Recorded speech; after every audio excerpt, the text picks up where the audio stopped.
Hello students and welcome to Top Scholars.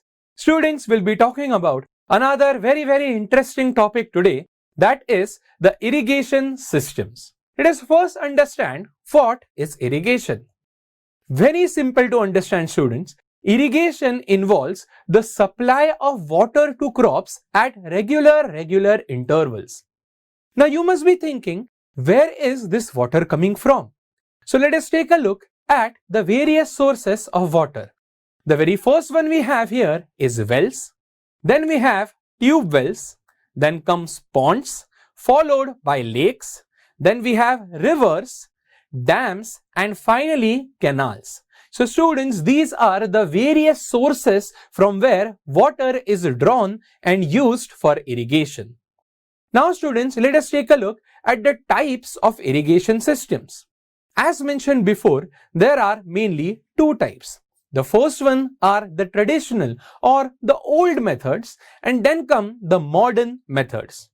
Let us first turn our attention to the traditional methods of irrigation. Students, herein we are going to see certain methods which are used to draw water from the water source, after which this drawn water is taken to the plants and they are irrigated manually. So let us take a look. The very first method for drawing water is something called as the moat system, also known as the pulley system, which you can see in the image. After which, students, we have the chain pump, in which there is use of electricity. Moving on, the third one we have Dhekli. Students, take a look at the image. There you can see that the person is drawing water using a bucket, and at the other end there is a heavy object. In this case, it is a rock. This was a method which was used traditionally to draw the water from the wells, and then this water was used for irrigating the crops.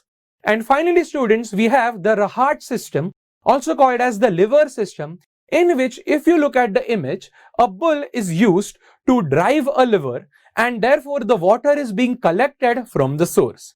Again, students, these methods only include the process by which the water is collected from the source, after which the water has to be provided to the plants manually. To learn more about this topic, download Top Scholars app.